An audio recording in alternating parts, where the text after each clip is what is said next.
Hi all, welcome back to my channel R V blogs Kannada. ಎಲ್ಲರೂ ಹೇಗಿದ್ದೀರಾ? I hope ಎಲ್ಲರೂ ಚೆನ್ನಾಗಿದ್ದೀರಾ ಅಂತ ಅಂದ್ಕೊತೀನಿ. ಸೊ ಇವತ್ತು ಬೆಳಗ್ಗೆಯಿಂದನೇ ವ್ಲಾಗ್ನ ಶುರು ಮಾಡ್ತಾ ಇದ್ದೀನಿ. ತುಂಬ ದಿನ ಆಗಿತ್ತು ಲಾಂಗ್ ವಿಡಿಯೋನ ಅಪ್ಲೋಡ್ ಮಾಡಿರಲಿಲ್ಲ. ಸೊ ಇವತ್ತು ಒಂದು ಲಾಂಗ್ ವಿಡಿಯೋನ ಅಪ್ಲೋಡ್ ಮಾಡೋಣ ಅಂಥೇಳಿ ಶೂಟ್ ಮಾಡ್ಕೋತಾ ಇದ್ದೀನಿ. ಮೊದಲಿಗೆ ಬೆಳಗ್ಗೆ ಎದ್ದ ತಕ್ಷಣ ಫ್ರೆಶ್ ಅಪ್ ಆಗಿ ಹಾಟ್ ವಾಟರ್ನೆಲ್ಲ ಕುಡಿದ್ಬಿಟ್ಟು ತಿಂಡಿಗೆ ರೆಡಿ ಮಾಡ್ಕೋತಾ ಇದ್ದೀನಿ. ಡೈಲಿ ಹಾಟ್ ವಾಟರ್ನ ಕುಡಿಯೋದೇ ತೋರಿಸಿದ್ರೆ ನಿಮಗೂ ಬೋರ್ ಆಗ್ಬೋದು ಅಂಥೇಳಿ ಏನೂ ತೋರಿಸ್ತಾ ಇಲ್ಲ. ಅದಕ್ಕೆ ಡೈರೆಕ್ಟಾಗಿ ತಿಂಡಿ ಮಾಡ್ಕೊಳ್ಳೋದನ್ನು ತೋರಿಸ್ತಾ ಇದ್ದೀನಿ. ಸೊ ಫಸ್ಟ್ ಇಲ್ಲಿ ಒಂದು ಮಿಕ್ಸಿ ಜಾರನ್ನ ತೊಗೊಂಡು ಒಂದು 2ರಿಂದ 3 ಸ್ಪೂನಷ್ಟು ಹಸಿ ತೆಂಗಿನಕಾಯಿ ತುರಿನ ಸೇರಿಸ್ಕೊಂಡಿದ್ದೀನಿ. ಹಾಗೆ ಒಂದು ಅರ್ಧ ಇಂಚಷ್ಟು ಶುಂಠಿನ ಸೇರಿಸ್ಕೊಂಡಿದ್ದೀನಿ. ಅದ್ರ ಜೊತೆಗೆ ಒಂದು 4ರಿಂದ 5 ಬೆಳ್ಳುಳ್ಳಿ ಇಲ್ಕಲು, ಹಾಗೆ ಒಂದು ಸ್ವಲ್ಪ ಚಕ್ಕೆ, 1-2 ಲವಂಗ, ಹಾಗೆಯೇ ಒಂದು 10ರಿಂದ 12 ಎಲೆಯಷ್ಟು ಪುದೀನ, ಹಾಗೆ ಸ್ವಲ್ಪ ಕೊತ್ತಂಬರಿ ಸೊಪ್ಪನ್ನು ಸೇರಿಸ್ಕೊಂಡು ಫೈನಾಗಿ ಪೇಸ್ಟ್ ಮಾಡ್ಕೊಂಡಿದ್ದೀನಿ. ಇವಾಗ ಪಲಾವ್ನ ಮಾಡೋದಕ್ಕೆ ಅಂತ ಒಂದು ಕುಕ್ಕರ್ನ ತೊಗೊಂಡು ಅದಕ್ಕೆ ಒಂದು 2ರಿಂದ 3 ಟೇಬಲ್ ಸ್ಪೂನಷ್ಟು ಎಣ್ಣೆನ ಸೇರಿಸ್ಕೊಂಡಿದ್ದೀನಿ. ಹಾಗೆ ಎಣ್ಣೆ ಬಿಸಿ ಆದಮೇಲೆ ಒಂದು 2 ಸ್ಪೂನಷ್ಟು ತುಪ್ಪನ ಸೇರಿಸ್ಕೋತಾ ಇದ್ದೀನಿ. ಹಾಗೆ ತುಪ್ಪ ಎಲ್ಲ ಕರ್ಗೆ ಆದಮೇಲೆ ಪಲಾವ್ ಸ್ಪೈಸಸ್ನ ಸೇರಿಸ್ಕೋತಾ ಇದ್ದೀನಿ. ಇಲ್ಲಿ ಕಸೂರಿ ಮೇಥಿ ಇದ್ದರೆ ನೀವು ಕಸೂರಿ ಮೇಥಿನ ಕೂಡ ಸೇರಿಸ್ಕೋಬೋದು, ಒಳ್ಳೆ ಫ್ಲೇವರ್ ಚೆನ್ನಾಗಿರುತ್ತೆ. ಸೊ ನಾನಿಲ್ಲಿ ಕಸೂರಿ ಮೇಥಿ ಏನೂ ಹಾಕಿಲ್ಲ, ಮನೇಲಿ ಇರೋವಂಥ ಸ್ಪೈಸಸ್ನ ಹಾಕಿದ್ದೀನಿ. ಸ್ಪೈಸಸ್ ಎಲ್ಲ ಚೆನ್ನಾಗಿ ಫ್ರೈ ಆದಮೇಲೆ ಇಲ್ಲಿ 2 ಈರುಳ್ಳಿನ ಉದ್ದುದ್ದಕ್ಕೆ ಕಟ್ ಮಾಡ್ಕೊಂಡಿದ್ದೆ, ಅದನ್ನು ಕೂಡ ಸೇರಿಸ್ಕೊಂಡು ಚೆನ್ನಾಗಿ ಫ್ರೈ ಮಾಡ್ಕೊತಾ ಇದ್ದೀನಿ. ಇದಕ್ಕೆ ಶುಂಠಿ ಬೆಳ್ಳುಳ್ಳಿ ಪೇಸ್ಟ್ ಏನೂ ಬೇಡ. ಬೀನ್ಸು ಹಾಗೆ ಗಡ್ಡೆಕೋಸನ್ನ ಚೆನ್ನಾಗಿ ಕಟ್ ಮಾಡ್ಕೊಂಡಿದ್ದೆ ಸಣ್ಣದಾಗಿ, ಅದನ್ನು ತೊಳೆದು ಸೇರಿಸ್ಕೋತಾ ಇದ್ದೀನಿ. ಹಾಗೆಯೇ 1 ಕಪ್ಪಷ್ಟು ಅವರೆಕಾಳನ್ನು ಕೂಡ ಸೇರಿಸ್ಕೋತಾ ಇದ್ದೀನಿ, ಹಸಿ ಅವರೆಕಾಳು ಸೇರಿಸ್ಕೊಂಡು ಚೆನ್ನಾಗಿ ಮಿಕ್ಸ್ ಮಾಡಿಕೊಂಡು ಫ್ರೈ ಮಾಡ್ಕೊತೀನಿ. ಒಂದು 2ರಿಂದ 3 ನಿಮಿಷ ಫ್ರೈ ಮಾಡಿಕೊಂಡ್ರೆ ಸಾಕು. ಹಾಗೆ ಇದಕ್ಕೆ ಶುಂಠಿ ಬೆಳ್ಳುಳ್ಳಿ ಪೇಸ್ಟು ಅದೇನೂ ಅವಶ್ಯಕತೆ ಇಲ್ಲ, ಯಾಕಂದರೆ ನಾವು ಇಲ್ಲಿ ಗ್ರೀನ್ ಪೇಸ್ಟ್ನ ಮಾಡ್ಕೊಂಡಿದ್ದೀವಲ್ಲ ಅಲ್ಲೇ ಹಾಕ್ಕೊಂಡಿದ್ದೀನಿ. ಸೊ ಅದಕ್ಕೋಸ್ಕರ ಮತ್ತೆ ಇಲ್ಲಿ ಶುಂಠಿ ಬೆಳ್ಳುಳ್ಳಿ ಪೇಸ್ಟ್ ಹಾಕಿ ಫ್ರೈ ಮಾಡೋ ಅಂಥ ಅವಶ್ಯಕತೆ ಏನಿಲ್ಲ. ಬರೀ ತರಕಾರಿನ ಒಂದು 2 ನಿಮಿಷ ಚೆನ್ನಾಗಿ ಫ್ರೈ ಮಾಡ್ಕೊಬೇಕು, ಅಟ್ಲೀಸ್ಟ್ ಒಂದು 25% ಅಷ್ಟು ಕುಕ್ ಆಗೋಷ್ಟು. ಇನ್ನು ಅದಾದಮೇಲೆ 2 ಟೊಮೊಟೊನ ಸಣ್ಣದಾಗಿ ಕಟ್ ಮಾಡ್ಕೊಂಡಿದ್ದೆ, ಅದನ್ನು ಕೂಡ ಸೇರಿಸ್ಕೊಂಡು ಚೆನ್ನಾಗಿ ಮಿಕ್ಸ್ ಮಾಡಿಕೊಂಡು ಫ್ರೈ ಮಾಡ್ಕೊತಾ ಇದ್ದೀನಿ. ಇನ್ನು ಟೊಮ್ಯಾಟೋನ ಲಾಸ್ಟಲ್ಲಿ ಯಾಕೆ ಸೇರಿಸ್ಕೊತಿದ್ದೀನಿ ಅಂದರೆ ಅದು ಬೇಗನೆ ಬೆಂದೋಗ್ಬಿಡುತ್ತೆ. ಫಸ್ಟೇ ಹಾಕಿದ್ರೆ ಟೊಮ್ಯಾಟೊ ಎಲ್ಲ ಸ್ಮ್ಯಾಶ್ ಆಗುತ್ತೆ. ಟೊಮ್ಯಾಟೊ ಸ್ಮ್ಯಾಶ್ ಆದರೆ ಅದರಲ್ಲಿರುವಂಥ ವಿಟಮಿನ್ ಸಿ ಸಿಗೋದಿಲ್ಲ, ಸೊ ಅದೆಲ್ಲ ಡೆಸ್ಟ್ರಾಯ್ ಆಗಿಬಿಡುತ್ತೆ. ಸೊ ಅದಕ್ಕೋಸ್ಕರ ಲಾಸ್ಟಲ್ಲಿ ಸೇರಿಸ್ಕೊಂಡು ಒಂದು 2 to 3 ಮಿನಿಟ್ಸು ಚೆನ್ನಾಗಿ ಫ್ರೈ ಮಾಡ್ಕೊತೀನಿ.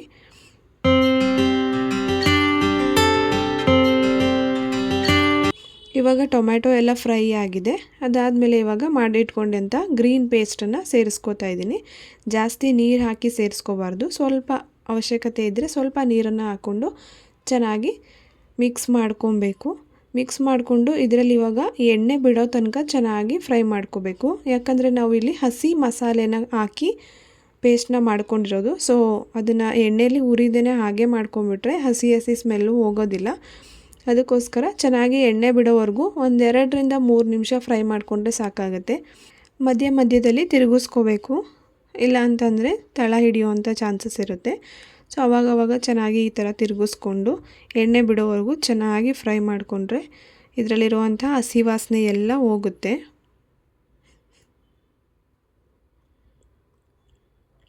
ಇವಾಗ ಚೆನ್ನಾಗಿ ಎಣ್ಣೆ ಬಿಟ್ಟಿದೆ. ಎಣ್ಣೆ ಎಲ್ಲ ಬಿಟ್ಟಾದಮೇಲೆ 1.5 ಲೋಟದಷ್ಟು ಅಕ್ಕಿನ ನೀಟಾಗಿ ತೊಳೆದು ಒಂದು ಕಪ್ಪಲ್ಲಿ ಇಟ್ಕೊಂಡಿದ್ದೆ, ಅದನ್ನು ಸೇರಿಸ್ಕೊತಾ ಇದ್ದೀನಿ. ಅಕ್ಕಿ ಎಲ್ಲನೂ ಸೇರಿಸ್ಕೊಂಡು ಚೆನ್ನಾಗಿ ಒಂದು ಸಲ ಮಿಕ್ಸ್ ಮಾಡ್ಕೊಬೇಕು. ಇಲ್ಲಿ ನಾವು ಉಪ್ಪೇನೂ ಹಾಕಿಲ್ಲ, ಫಸ್ಟೇ ಬರೀ ತರಕಾರಿಗಳನ್ನ ಫ್ರೈ ಮಾಡಿಕೊಂಡು ಹಾಗೆ ಪೇಸ್ಟ್ನ ಕೂಡ ಹಾಕ್ಕೊಂಡು ಫ್ರೈ ಮಾಡ್ಕೊಂಡಿದ್ದೀನಿ. ಉಪ್ಪೆಲ್ಲ ಏನೂ ಹಾಕಿಲ್ಲ. ಇವಾಗ ನೀರು ಹಾಕಿದ್ಮೇಲೆ ರುಚಿಗೆ ಎಷ್ಟು ಬೇಕೋ ಅಷ್ಟು ಉಪ್ಪನ್ನು ಸೇರಿಸ್ಕೋಬೋದು. ಅಕ್ಕಿನ ಹಾಕಿ ಚೆನ್ನಾಗಿ ಮಿಕ್ಸ್ ಮಾಡ್ಕೊತಾ ಇದ್ದೀನಿ. 1 ನಿಮಿಷ ಚೆನ್ನಾಗಿ ಮಿಕ್ಸ್ ಮಾಡಿಕೊಂಡು ಫ್ರೈ ಮಾಡಿಕೊಂಡ್ರೆ ಸಾಕಾಗುತ್ತೆ, ಜಾಸ್ತಿ ಏನು ಫ್ರೈ ಮಾಡೋದು ಬೇಕಾಗಿಲ್ಲ. ಒಂದು ಸಲ ಚೆನ್ನಾಗಿ ಮಿಕ್ಸ್ ಮಾಡಿಕೊಂಡ್ರೆ ಅಕ್ಕಿಗೆ ಪೇಸ್ಟ್ ಎಲ್ಲ ಚೆನ್ನಾಗಿ ಮಿಕ್ಸ್ ಆಗೋವರೆಗೂ ಮಿಕ್ಸ್ ಮಾಡಿಕೊಂಡ್ರೆ ಸಾಕಾಗುತ್ತೆ. ಇನ್ನು ಇದಕ್ಕೆ ಅವಶ್ಯಕತೆಗೆ ಎಷ್ಟು ಬೇಕೋ ಅಷ್ಟು ನೀರನ್ನು ಕೂಡ ಸೇರಿಸ್ಕೋತಾ ಇದ್ದೀನಿ. ನಾನಿಲ್ಲಿ 1.5 ಲೋಟ ಅಕ್ಕಿ ತೊಗೊಂಡಿರೋದ್ರಿಂದ 3 ಲೋಟ ನೀರನ್ನು ಹಾಕ್ತಾಯಿದ್ದೀನಿ, ಅಂದರೆ ಡಬಲ್ ಅಕ್ಕಿ ಎಷ್ಟು ತೊಗೊಂಡಿರ್ತೀವೋ ಅದರ 2ರಷ್ಟು ನೀರನ್ನು ಹಾಕಬೇಕು. ಸೊ ನಾನಿವಾಗ 3 ಲೋಟದಷ್ಟು ನೀರನ್ನು ಹಾಕಿದ್ದೀನಿ. ಇನ್ನು ನೀರನ್ನು ಹಾಕಿ ಆದಮೇಲೆ ರುಚಿಗೆ ಎಷ್ಟು ಬೇಕೋ ಅಷ್ಟು ಉಪ್ಪನ್ನು ಕೂಡ ಸೇರಿಸ್ಕೋತಾ ಇದ್ದೀನಿ. ಮೊದಲೇ ನಾವು ಯಾವುದೇ ರೀತಿಯ ಉಪ್ಪನ್ನು ಹಾಕಿಲ್ಲ ಟೊಮ್ಯಾಟೊಗಾಗಲಿ ಅಥವಾ ತರಕಾರಿಗಾಗಲಿ. ನೀವೇನಾದರೂ ಹಾಕಿದ್ರೆ ನೋಡಿಕೊಂಡು ಉಪ್ಪನ್ನು ಸೇರಿಸ್ಕೊಳ್ಳಿ. ಇನ್ನು ಉಪ್ಪೆಲ್ಲ ಹಾಕಿ ಚೆನ್ನಾಗಿ ಒಂದು ಸಲ ಮಿಕ್ಸ್ ಮಾಡ್ಕೊತಾ ಇದ್ದೀನಿ. ಇನ್ನು ಇದಕ್ಕೆ ಯಾವುದೇ ರೀತಿಯ ಒಣ ಮಸಾಲೆಗಳು ಕೂಡ ಬೇಕಾಗೋದಿಲ್ಲ. ಅಂದರೆ ಚಿಲ್ಲಿ ಪೌಡ್ರು, ಗರಂ ಮಸಾಲ ಅಥವಾ ಬೇರೆ ಬಿರಿಯಾನಿ ಪೌಡ್ರು ಆ ಥರ ಏನೂ ಅವಶ್ಯಕತೆ ಇರೋದಿಲ್ಲ. ಬರೀ ಇದೊಂದು ಪೇಸ್ಟ್ ಮಾಡಿಕೊಂಡ್ರೆ ಸಾಕು, ಬೇರೆ ಏನು ಮಾಡಿಕೊಂಡು ಮಾಡೋವಂಥ ಅವಶ್ಯಕತೆ ಇಲ್ಲ. ಇನ್ನು ಇದು ಕುದಿಯೋದಕ್ಕೆ ಶುರು ಆದಮೇಲೆ ಚೆನ್ನಾಗಿ ಇನ್ನೊಂದು ಸಲ ಮಿಕ್ಸ್ ಮಾಡಿಕೊಂಡು, ಇವಾಗ ಬೇಕಿದ್ರೆ ಟೇಸ್ಟ್ ನೋಡಿಕೊಂಡು ಸಪ್ಪೆ ಏನಾದರೂ ಆಗಿದರೆ ಸ್ವಲ್ಪ ಉಪ್ಪು ಸೇರಿಸ್ಕೋಬೋದು. ಇನ್ನು ಅದಕ್ಕೆ ಸಣ್ಣ ಸಣ್ಣದಾಗಿ ಕಟ್ ಮಾಡ್ಕೊಂಡು ಇಟ್ಕೊಂಡಿರೋವಂಥ ಕೊತ್ತಂಬರಿ ಸೊಪ್ಪನ್ನು ಕೂಡ ಸೇರಿಸ್ಕೊಂಡು ಚೆನ್ನಾಗಿ ಒಂದು ಸಲ ಮಿಕ್ಸ್ ಮಾಡಿಕೊಂಡು ಕುಕ್ಕರ್ ಮುಚ್ಚಳನ ಮುಚ್ಚಿ 2 ವಿಷಲ್ ತೆಗೆಸ್ಕೊಂಡ್ರೆ ಪಲಾವ್ ರೆಡಿಯಾಗೋಗ್ಬಿಡುತ್ತೆ. ಇನ್ನು ಪಲಾವ್ ಆಗೋಷ್ಟರೊಳಗಡೆ ಇವತ್ತು ಹಳಸಂದೆ ಕಾಳಿಂದ ವಡೆನ ಮಾಡ್ಕೊಳ್ಳೋಣ ಅಂತ ಮಾಡ್ತಾಯಿದ್ದೀನಿ. ಇನ್ನು ಇದಕ್ಕೆ ತರಣಿಕಾಳು ಅಂತ ಕೂಡ ಕರೀತಾರೆ.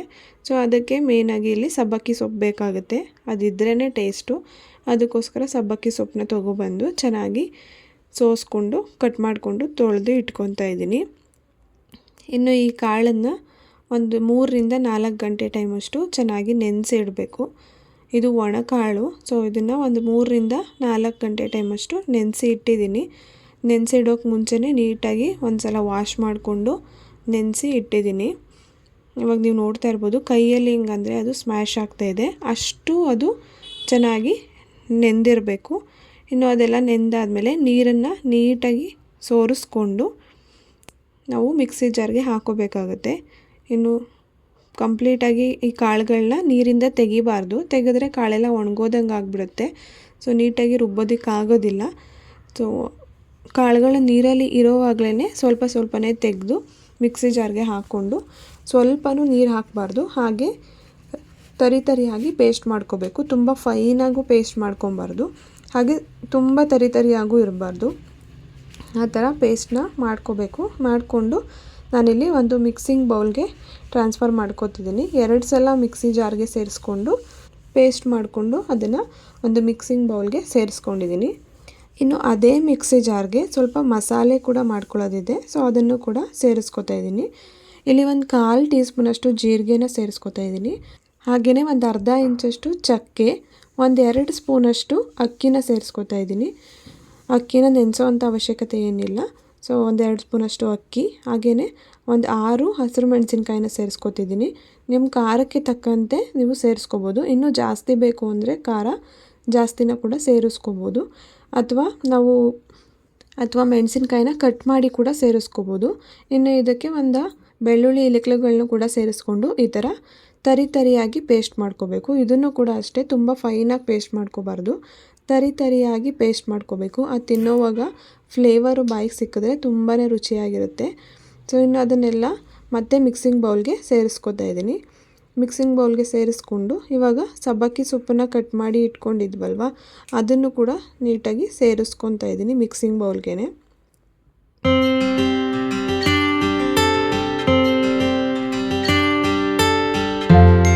ಇನ್ನು ಇದಕ್ಕೆ ಒಂದು 3 ಈರುಳ್ಳಿನ ಸಣ್ಣದಾಗಿ ಕಟ್ ಮಾಡ್ಕೊಂಡು ಇಟ್ಕೊಂಡಿದ್ದೆ, ಅದನ್ನು ಕೂಡ ಸೇರಿಸ್ಕೊತಾ ಇದ್ದೀನಿ. ತುಂಬ ಸಣ್ಣದಾಗಿ ಕಟ್ ಮಾಡ್ಕೋಬೇಕು, ಇಲ್ಲಾಂದರೆ ನೀಟಾಗಿ ವಡೆನ ತಟ್ಕೊಳ್ಳೋದಕ್ಕೆ ಆಗೋದಿಲ್ಲ.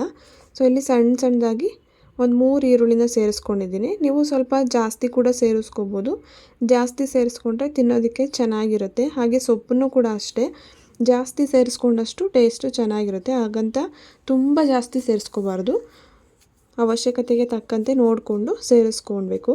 ಹಾಗೆ ಇದಕ್ಕೆ ರುಚಿಗೆ ಎಷ್ಟು ಬೇಕೋ ಅಷ್ಟು ಉಪ್ಪನ್ನು ಕೂಡ ಸೇರಿಸ್ಕೊತಾ ಇದ್ದೀನಿ. ಸೇರಿಸ್ಕೊಂಡು ಚೆನ್ನಾಗಿ ಮಿಕ್ಸ್ ಮಾಡ್ಕೋಬೇಕು. ಇವಾಗ ನೀವು ನೋಡ್ತಾ ಇರ್ಬೋದು ಯಾವ ಥರ ಮಿಕ್ಸ್ ಆಗ್ತಾ ಇದೆ ಅಂತ. ಕೈಯಲ್ಲೂ ಕೂಡ ಚೆನ್ನಾಗಿ ಮಿಕ್ಸ್ ಮಾಡ್ಕೋಬೋದು, ಬಟ್ ಇಲ್ಲಿ ಹಸಿರು ಮೆಣಸಿನ್ಕಾಯಿ ಪೇಸ್ಟ್ ಇರೋದ್ರಿಂದ ನಾನು ಸ್ಪೂನಲ್ಲೇ ನೀಟಾಗಿ ಮಿಕ್ಸ್ ಮಾಡ್ಕೊತಾ ಇದ್ದೀನಿ. ಇನ್ನು ಇದಾದಮೇಲೆ ಒಂದು ಬಾಣಲಿನಲ್ಲಿ ಎಣ್ಣೆ ಕಾಯೋದಕ್ಕೆ ಇಟ್ಟಿದ್ದೀನಿ. ಇನ್ನು ಎಣ್ಣೆ ಕಾಯೋಷ್ಟರೊಳಗಡೆ ಇಲ್ಲಿ ಇವಾಗ ವಡೆ ಮಿಶ್ರಣನ ಮಾಡ್ಕೊಂಡಿದ್ವಲ್ಲ, ಅದರಲ್ಲಿ ಸ್ವಲ್ಪ ತೊಗೊಂಡು ಒಂದು ಸಣ್ಣ ಉಂಡೆನ ಮಾಡ್ಕೋಬೇಕು. ಸಣ್ಣ ಉಂಡೆನ ಮಾಡಿಕೊಂಡು ಕೈ ಮೇಲೆ ಇಟ್ಟು ಅದನ್ನು ಪ್ರೆಸ್ ಮಾಡ್ಕೋಬೇಕು. ಇನ್ನು ಪ್ರೆಸ್ ಮಾಡಿಕೊಂಡು ಕಾದಿರೋವಂಥ ಎಣ್ಣೆ ಒಳಗಡೆ ಹಾಕಿ 2 ಕಡೆ ಚೆನ್ನಾಗಿ ಫ್ರೈ ಮಾಡಿಕೊಂಡ್ರೆ ವಡೆ ರೆಡಿ ಆಗುತ್ತೆ. ಅಂದರೆ ಇದನ್ನು ಹಾಕಿದ ತಕ್ಷಣ 2 ಕಡೆ ತಿರುಗಿಸ್ಬಾರ್ದು. ಇವಾಗ ಬಾಣಲೆ ಒಳಗಡೆ ಹಾಕಿದ್ಮೇಲೆ ಒಂದು 2 ನಿಮಿಷ ಆದಮೇಲೆ ಇನ್ನೊಂದು ಕಡೆ ಸೈಡಿಗೆ ಇದನ್ನು ತಿರುಗಿಸಿ ಬೇಯಿಸ್ಕೋಬೇಕು. ಇಲ್ಲ ಹಾಕಿದ ತಕ್ಷಣ ನೀವು ಅದನ್ನು ಟಚ್ ಮಾಡಿದ್ರೆ ಒಡೆದೋಗ್ಬಿಡುತ್ತೆ, ಆಗ ವಡೆ ಚೆನ್ನಾಗಿ ಬರೋದಿಲ್ಲ. ಇನ್ನು ಇದನ್ನು ಒಂದೇ ಸಲ ನೀವು ಈ ಥರ ಪ್ರೆಸ್ ಮಾಡಿಕೊಂಡು ಒಂದು ಬಟ್ಟೆ ಮೇಲೆ ಅಥವಾ ಒಂದು ಟಿಶ್ಯೂ ಪೇಪರ್ ಮೇಲೆ ಇಟ್ಕೊಂಡು ಕೂಡ ಹಾಕೋಬೋದು. ಟಿಶ್ಯೂ ಪೇಪರ್ ಮೇಲೆ ಹಾಕೋದಕ್ಕಿಂತ ಒಂದು ಕಾಟನ್ ಬಟ್ಟೆನ ತೊಗೊಂಡು ಅದರ ಮೇಲೆ ಈ ಥರ ಪ್ರೆಸ್ ಮಾಡಿಕೊಂಡು ಇಟ್ಕೊಂಡು ಅದನ್ನು ಕೂಡ ಹಾಕ್ಬೋದು. ಬಟ್ ನಾನು ಸ್ವಲ್ಪನೇ ಮಾಡ್ಕೋತಾ ಇರೋದ್ರಿಂದ ಕೈಯಲ್ಲೇ ಪ್ರೆಸ್ ಮಾಡಿಕೊಂಡು ಬಾಣಲೆಗೆ ಸೇರಿಸ್ಕೊತಾ ಇದ್ದೀನಿ. ಇವಾಗ ನೀವು ನೋಡ್ತಾ ಇರ್ಬೋದು, ಈ ಥರ ಗೋಲ್ಡನ್ ಬ್ರೌನ್ ಕಲರ್ ಬರೋವರೆಗೂ ಚೆನ್ನಾಗಿ ಎರಡೂ ಕಡೆ ಫ್ರೈ ಮಾಡ್ಕೋಬೇಕು. ತುಂಬ ಹೊತ್ತು ಫ್ರೈ ಮಾಡಬಾರ್ದು, ಆವಾಗ ಸೀದೋಗ್ಬಿಡುತ್ತೆ. ಸೊ ಇಷ್ಟು ಕಲರ್ ಬಂದರೆ ಸಾಕು. ಇನ್ನು ವಡೆ ರೆಡಿಯಾಗಿದೆ. ಇವಾಗ ನೀವು ನೋಡ್ತಾ ಇರ್ಬೋದು ಎಷ್ಟು ಚೆನ್ನಾಗಿ ಬಂದಿದೆ ಅಂತ.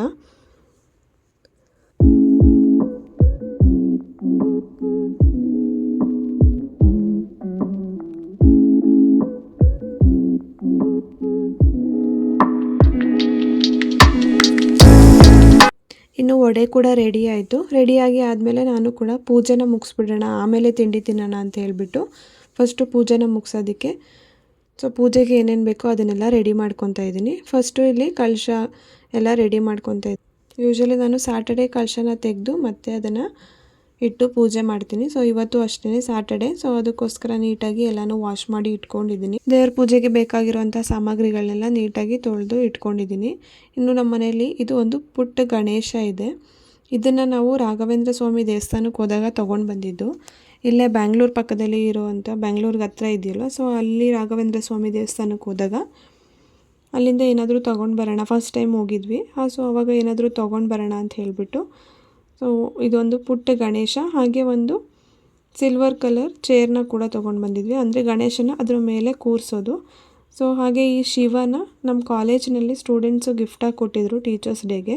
ಸೊ ಹಾಗೆ ಅದನ್ನು ಕೂಡ ತೊಗೊಂಡು ಬಂದು ದೇವ್ರ ಪೂಜೆ ಮಾಡ್ತಾಯಿದ್ದೀನಿ. ಇನ್ನು ಇದು ಕೂಡ ಅಷ್ಟೇ, ಬೆಳ್ಳಿ ಲಕ್ಷ್ಮಿ. ಇದು ಕೂಡ ನಮ್ಮ ಮದುವೆಯಲ್ಲಿ ಗಿಫ್ಟಾಗಿ ಬಂದಿದ್ದು. ಸೊ ಯಾರು ಕೊಟ್ಟಿದ್ರಂತ ನೆನಪಿಲ್ಲ, ಬಟ್ ಗಿಫ್ಟಾಗಿ ಬಂದಿದ್ದು. ಸೊ ಅದಕ್ಕೋಸ್ಕರ ಅದನ್ನು ಕೂಡ ಇಟ್ಟು ಪೂಜೆನ ಮಾಡ್ಕೊತೀನಿ. ಇನ್ನು ಈ ಚೇರ್ ಮೇಲೆ ಗಣೇಶನ ಕೂರಿಸ್ತೀನಿ. ಸೊ ಅದಕ್ಕೋಸ್ಕರ 4 ಮೂಲೆಗೂ ಅರಿಶಿನ ಕುಂಕುಮನ ಇಟ್ಕೊಂಡು ಇನ್ನು ಮಧ್ಯಕ್ಕೂ ಕೂಡ ಅರಿಶಿನ ಕುಂಕುಮ ಎಲ್ಲನೂ ಇಟ್ಕೊಂಡು ಅದ್ರ ಮೇಲೆ ಗಣೇಶನ ಕೂರಿಸ್ಕೊತೀನಿ. ಇನ್ನು ಅದಾದಮೇಲೆ ಇದಕ್ಕೆ ಗಂಧದ ಕಡ್ಡಿ ಚುಚ್ಚುವಂಥದ್ದು. ಇದಕ್ಕೂ ಕೂಡ ಅಷ್ಟೇ ನೀಟಾಗಿ ಅರಿಶಿನ ಕುಂಕುಮನ ಇಟ್ಕೊಂಡು ಇದಕ್ಕೂ ಕೂಡ ಪೂಜೆನ ಮಾಡ್ತೀನಿ.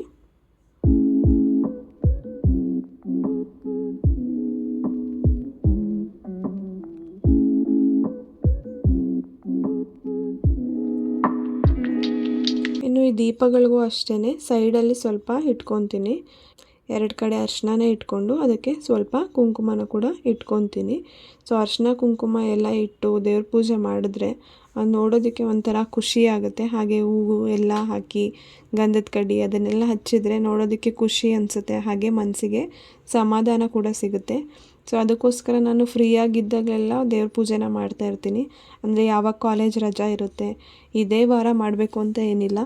ನನಗೆ ಯಾವಾಗ ಕಾಲೇಜ್ ರಜಾ ಇರುತ್ತೆ, ನಾನು ಯಾವಾಗ ಫ್ರೀ ಇರ್ತೀನಿ ಅವಾಗೆಲ್ಲ ದೇವ್ರ ಪೂಜೆನ ಜಾಸ್ತಿ ಮಾಡ್ತಾಯಿರ್ತೀನಿ. ಹಾಗೆ ಎವ್ರಿಡೇ ಸಂಜೆನೂ ಅಷ್ಟೇ ಪೂಜೆನ ಮಾಡ್ತಾಯಿರ್ತೀನಿ. ಇನ್ನು ಇದರಲ್ಲಿ ಸಾಂಬ್ರಾಣಿನ ಇಟ್ಕೊತೀನಿ. ಸೊ ಅದಕ್ಕೋಸ್ಕರ ಇದನ್ನು ಕೂಡ ಡಿಮಾರ್ಟಲ್ಲಿ ತೊಗೊಂಡಿದ್ದು ಸಾಂಬ್ರಾಣಿ ಇಡೋದಕ್ಕೆ ಅಂತ ಹೇಳ್ಬಿಟ್ಟು. ಇನ್ನು ಕಲಶನ ರೆಡಿ ಮಾಡ್ಕೊತಾ ಇದ್ದೀನಿ. ಫಸ್ಟು ಕಲಶಕ್ಕೆ ನೀರನ್ನು ತುಂಬಿ ಇಟ್ಕೊತಾ ಇದ್ದೀನಿ. ನೀರನ್ನು ತುಂಬಿ ಆದಮೇಲೆ ಇಲ್ಲಿ ನೀಟಾಗಿ ಅರಿಶಿನ ರೌಂಡಾಗಿ ಸ್ಪ್ರೆಡ್ ಮಾಡ್ಕೊತಾ ಇದ್ದೀನಿ. ಅದರ ಮಧ್ಯಕ್ಕೆ ಕುಂಕುಮನ ಇಟ್ಕೊತೀನಿ. ಆಗ ನೋಡೋದಕ್ಕೆ ಲಕ್ಷಣವಾಗಿ ಕಾಣಿಸುತ್ತೆ. ಇಲ್ಲ ಅರಿಶಿನ ಕುಂಕುಮ ಏನೂ ಇಲ್ಲ ಅಂತಂದರೆ ಚೆನ್ನಾಗಿ ಕಾಣಿಸೋದಿಲ್ಲ, ನೋಡೋದಕ್ಕೂ ಒಂಥರ ಏನೂ ಇಲ್ಲ ಅನ್ನೋ ಥರ ಅನಿಸುತ್ತೆ. ಅದಕ್ಕೋಸ್ಕರ ಅರಿಶಿನ ಕುಂಕುಮನ ಇಟ್ಕೊತಾ ಇದ್ದೀನಿ. ಇನ್ನು ಅದಾದಮೇಲೆ ವೀಳ್ಯದೆಲೆನ ಅದ್ರ ಮೇಲೆ ಇಟ್ಕೊತಾ ಇದ್ದೀನಿ. ಆ್ಯಕ್ಚುಲಿ ನಾನು ಹೋದರೆ ನಮ್ಮ ಕಲಶಕ್ಕೆ ಯಾವ ಸೈಜಿಗೆ ಬೇಕು ಆ ಸೈಜಿಂದು ವೀಳ್ಯದೆಲೆನ ನೋಡಿ ತೊಗೊಂಡು ಬರ್ತೀನಿ. ನನ್ನ ಹಸ್ಬೆಂಡ್ ಹೋಗಿದ್ರು ಇವತ್ತು. ಸ್ವಲ್ಪ ದೊಡ್ಡ ಸೈಜಿಂದ ತೊಗೊಂಬಂದುಬಿಟ್ಟಿದ್ದಾರೆ. ಸೊ ತಂದಿದ್ರೆಲ್ಲ ಇನ್ನೇನು ಮಾಡೋಕ್ಕಾಗತ್ತೆ ಅಂತ ಹೇಳ್ಬಿಟ್ಟು ಅದನ್ನೇ ಇಡ್ತಾಯಿದ್ದೀನಿ. ಸ್ವಲ್ಪ ದೊಡ್ಡ ಸೈಜ್ ಆಯಿತು ನಮ್ಮ ಮನೇಲಿರುವಂಥ ಕಲಶಕ್ಕೆ. ಸೊ ಆ ಎಲೆಗೂ ಕೂಡ ಅಷ್ಟೇ ಸ್ವಲ್ಪ ಅರಿಶಿನ ಕುಂಕುಮನ ಇಟ್ಕೊತಾ ಇದ್ದೀನಿ. ಬಟ್ ನೀಟಾಗಿ ಇಡೋದಕ್ಕಾಗಲ್ಲ ಅದ್ರ ಮೇಲೆ, ಆದ್ರೂ ಟ್ರೈ ಮಾಡಿ ಎಷ್ಟಾಗುತ್ತೋ ಅಷ್ಟು ಅರಿಶಿನ ಕುಂಕುಮನ ಅದಕ್ಕೂ ಕೂಡ ಇಟ್ಕೊತೀನಿ. ಇನ್ನು ನಾನು ಯಾಕೆ ಇಲ್ಲಿ ತಟ್ಟೆಯಲ್ಲಿ ಇಟ್ಕೊಂಡು ರೆಡಿ ಮಾಡ್ಕೋತಾ ಇದ್ದೀನಿ ಅಂದರೆ, ನಮ್ಮ ಮನೇಲಿ ಇವಾಗ ಅಟ್ ಪ್ರೆಸೆಂಟ್ ಇರೋವಂಥ ಮನೇಲಿ, ಬ್ಯಾಂಗ್ಳೂರು ಮನೇಲಿ ದೇವ್ರ ಮನೆ ಇಲ್ಲ. ಇಲ್ಲಿ ನಾವು ಜಸ್ಟ್ ಗೋಡೆಗೆ ಒಂದು ಫೋಟೋನ ಹಾಕ್ಕೊಂಡು ಒಂದು ಸ್ಟ್ಯಾಂಡನ್ನ ಇಟ್ಕೊಂಡಿದ್ದೀವಿ. ಅದ್ರ ಮೇಲೆ ಇಷ್ಟನ್ನೆಲ್ಲ ಇಟ್ಬಿಟ್ಟು ಪೂಜೆನ ಮಾಡ್ತೀನಿ. ಇನ್ನು ಊರಲ್ಲಿರೋವಂಥ ಮನೆಯಲ್ಲಿ ಇದೆ ದೇವ್ರ ಮನೆ, ಬಟ್ ಇವಾಗ ಬ್ಯಾಂಗ್ಳೂರಲ್ಲಿರೋವಂಥ ಮನೆಯಲ್ಲಿ ದೇವ್ರ ಮನೆ ಇಲ್ಲ. ಅದಕ್ಕೋಸ್ಕರ ಜಸ್ಟು ಗೋಡೆಗೆ ಒಂದು ಸ್ಟ್ಯಾಂಡನ್ನ ಹಾಕ್ಕೊಂಡು ಅದರಲ್ಲಿ ಪೂಜೆನ ಮಾಡ್ಕೊತೀನಿ. ಇವಾಗ ನೀವು ನೋಡ್ತಾ ಇರ್ಬೋದು. ಸೊ ಈ ಥರ ಸ್ಟ್ಯಾಂಡ್ ಇದೆ. ಈ ಸ್ಟ್ಯಾಂಡ್ ಮೇಲೆ ಫಸ್ಟ್ ಎಲ್ಲ ಕೆಳಗಡೆನೆ ಕೂತ್ಕೊಂಡು ಎಲ್ಲನೂ ರೆಡಿ ಮಾಡ್ಕೋತೀನಿ, ಅರಿಶಿನ ಕುಂಕುಮ ಎಲ್ಲನೂ ಇಟ್ಕೊಂಡು. ಅದಾದಮೇಲೆ ಈ ಸ್ಟ್ಯಾಂಡ್ ಮೇಲೆ ಎಲ್ಲಿಗೆ ಬೇಕೋ ಅಲ್ಲಿಗೆ ಎಲ್ಲನೂ ನೀಟಾಗಿ ಇಟ್ಕೊಂಡು ಅದನ್ನು ಆರ್ಗನೈಸ್ ಮಾಡ್ಕೊತೀನಿ. ಹಾಗೆ ಹೂವು ಕೂಡ ಅಷ್ಟೇ, ಫಸ್ಟು ಇದನ್ನೆಲ್ಲ ನೀಟಾಗಿ ಆರ್ಗನೈಸ್ ಮಾಡಿಕೊಂಡು ಅದಾದಮೇಲೆ ಹೂನ ಕಟ್ ಮಾಡಿಕೊಂಡು ಎಲ್ಲಿಗೆ ಎಷ್ಟು ಬೇಕೋ ಅಷ್ಟನ್ನು ಮುಡಿಸ್ಕೊತೀನಿ. ಇನ್ನು ದೇವ್ರ ಫೋಟೋಗೆ ಜಾಸ್ತಿ ಹೂನ ಮುಡಿಸಲ್ಲ, ಯಾಕಂದರೆ ಅದಕ್ಕೆ ಜಾಸ್ತಿ ಸಪೋರ್ಟ್ ಇಲ್ಲ. ಜಸ್ಟ್ 2 ಮೊಳೆನ ಹೊಡೆದ್ಬಿಟ್ಟು ನಾವು ಈ ದೇವ್ರ ಫೋಟೋನ ಹಾಕ್ಕೊಂಡಿರೋದು. ಸೊ ಜಾಸ್ತಿ ಹೂ ಏನಾದರೂ ಹಾಕಿಬಿಟ್ರೆ ದೇವ್ರ ಫೋಟೋ ಬಿದ್ದೋಗೋ ಥರ ಅಲ್ಲಾಡ್ತಿರುತ್ತೆ. ಸೊ ಅದಕ್ಕೋಸ್ಕರ ಸ್ವಲ್ಪನೇ ಹೂನ ಮುಡಿಸ್ಕೊತೀನಿ. ಇನ್ನು ಇಲ್ಲೂ ಅಷ್ಟೇ ಕಳ್ಸೋಕ್ಕೆ ಇನ್ನೂ ಇಲ್ಲೂ ಅಷ್ಟೇ ಚಿಕ್ಕದಾಗಿ ಬಿಡಿ ಹೂ ಥರ ಕಟ್ ಮಾಡಿಕೊಂಡು ದೀಪಕ್ಕೆ, ಕಳ್ಸೋಕ್ಕೆ, ಹಾಗೆಯೇ ಲಕ್ಷ್ಮೀ ಫೋಟೋಗೆ, ಗಣೇಶಗೆ, ಶಿವನ ಫೋಟೋಗೆ ಎಲ್ಲನೂ ಕೂಡ ಅಷ್ಟೇ ಒಂದೊಂದು ಹೂನ ಕಟ್ ಮಾಡಿಕೊಂಡು ಇಟ್ಕೊತೀನಿ. ಅದು ಕೂಡ ಅಷ್ಟೇ ಜಾಸ್ತಿ ಏನೂ ಇಡೋದಕ್ಕಾಗಲ್ಲ, ಬಿಕಾಸ್ ಅದ್ರ ಮೇಲೆ ಆಲ್ರೆಡಿ ತುಂಬ ಇರುತ್ತೆ. ಕಳಶ, ಲಕ್ಷ್ಮಿ, ಗಣೇಶ, ಶಿವ ಇದನ್ನೆಲ್ಲ ಇರೋದ್ರಿಂದ ಅದು ಕೂಡ ತುಂಬ ವೆಯ್ಟ್ ಆಗುತ್ತೆ. ಅದಕ್ಕೋಸ್ಕರ ಜಾಸ್ತಿ ಹೂ ಮುಡ್ಸಲ್ಲ, ಒಂದೊಂದು ಹೂನ ಮುಡ್ಸ್ಕೊತೀನಿ. ಇನ್ನು ಹೂ ಎಲ್ಲ ಮುಡಿಸಿ ಇವತ್ತು ತುಪ್ಪದ ದೀಪನ ಹಚ್ಚೋಣ ಅಂತ ಹೇಳ್ಬಿಟ್ಟು ತುಪ್ಪನ ಕೂಡ ಹಾಕಿ ದೀಪನ ಹಚ್ಚಿ ಪೂಜೆನ ಮಾಡ್ತಾಯಿದ್ದೀನಿ. ಇನ್ನು ಪೂಜೆ ಎಲ್ಲ ಮಾಡಿ ಆದಮೇಲೆ ತಿಂಡಿನ ಕೂಡ ಮಾಡೋಣ ಅಂತ ಹೇಳಿಬಿಟ್ಟು ಇವಾಗ ಕುಕ್ಕರ್ನ ಓಪನ್ ಮಾಡ್ತಾಯಿದ್ದೀನಿ. ಇನ್ನು ಕುಕ್ಕರ್ನ ಓಪನ್ ಮಾಡಿದ್ರೆ ಈ ಥರ ಆಗಿದೆ. ಇದನ್ನು ನೀಟಾಗಿ ಮಿಕ್ಸ್ ಮಾಡಿಕೊಂಡ್ರೆ ಅವರೆಕಾಳು ಪಲಾವ್ ರೆಡಿಯಾಗಿರುತ್ತೆ. ಇವಾಗ ನೀವು ನೋಡ್ತಾ ಇರ್ಬೋದು ಮಸಾಲೆ ಎಲ್ಲ ಮೇಲೆ ಬಂದಿರುತ್ತೆ. ಸೊ ಒಂದು ಸಲ ಚೆನ್ನಾಗಿ ಮಿಕ್ಸ್ ಮಾಡ್ಕೋಬೇಕು, ಇಲ್ಲಾಂದರೆ ಮೇಲ್ಗಡೆ ಎಲ್ಲ ಮಸಾಲೆ ಇರುತ್ತೆ, ಕೆಳಗಡೆ ಎಲ್ಲ ಹಾಗೆ ವೈಟ್ ರೈಸ್ ಥರ ಉಳ್ಕೊಬಿಟ್ಟಿರುತ್ತೆ. ಸೊ ಇವಾಗ ನೀವು ನೋಡ್ತಾ ಇರ್ಬೋದು ನೀಟಾಗಿ ಮಿಕ್ಸ್ ಮಾಡ್ಕೊತಾ ಇದ್ದೀನಿ. ಪಲಾವ್ ಕೂಡ ರೆಡಿ ಆಯಿತು. ಸೊ ಈ ಪಲಾವ್ ಜೊತೆಗೆ ಹಾಗೆಯೇ ವಡೆ, ಅದ್ರ ಜೊತೆಗೆ ಬೀಟ್ರೋಟ್ ರಾಯ್ತ ಕೂಡ ಮಾಡಿದ್ದೆ. ಅದರ ರೆಸಿಪಿನ ಶೂಟ್ ಮಾಡ್ಕೊಳ್ಳೋಕ್ಕಾಗಲಿಲ್ಲ. ಸೊ ನೆಕ್ಸ್ಟ್ ಟೈಮ್ ಯಾವಾಗಾದರೂ ಟೈಮ್ ಸಿಕ್ಕರೆ ಶೂಟ್ ಮಾಡ್ಕೊಂಡು ತೋರಿಸ್ತೀನಿ. ಇನ್ನು ತಿಂಡಿ ಎಲ್ಲ ಮುಗಿಸ್ಕೊಂಡೆ. ಇವಾಗ ನೀವು ನೋಡ್ತಾ ಇರ್ಬೋದು ನಾನು ಯಾವ ಥರ ಇಲ್ಲಿ ಅರೇಂಜ್ ಮಾಡ್ಕೊಂಡಿದ್ದೀನಿ ಪೂಜೆ ಮಾಡೋದಕ್ಕೆ ಈ ಸ್ಟ್ಯಾಂಡ್ ಮೇಲೆ ಅಂತ. ಇನ್ನು ಪೂಜೆ ಮಾಡಿದ ಮೇಲೆ ಅಂತೂ ಮನಸ್ಸಿಗೆ ತುಂಬಾ ನೆಮ್ಮದಿ ಅಂತ ಅನ್ನಿಸ್ತು. ತಿಂಡಿ ಮಾಡಿ ಸ್ವಲ್ಪ ಹೊತ್ತು ರಿಲ್ಯಾಕ್ಸ್ ಕೂಡ ಮಾಡಿದ್ವಿ. ಇನ್ನು ಈ ವಿಡಿಯೋನ ಇಲ್ಲಿಗೆ ಎಂಡ್ ಮಾಡ್ತಾ ಇದ್ದೀನಿ. ಈ ವಿಡಿಯೋ ನಿಮ್ಗೆ ಇಷ್ಟ ಆಗಿದರೆ ಪ್ಲೀಸ್ ಒಂದು ಲೈಕ್ ಮಾಡಿ. ಹಾಗೆ ಯಾರೆಲ್ಲ ಸಬ್ಸ್ಕ್ರೈಬ್ ಮಾಡದೆ ನೋಡ್ತಾ ಇದ್ದೀರಾ ಪ್ಲೀಸ್ ಸಬ್ಸ್ಕ್ರೈಬ್ ಮಾಡ್ಕೊಂಡು ನೋಡಿ. Thank you so much.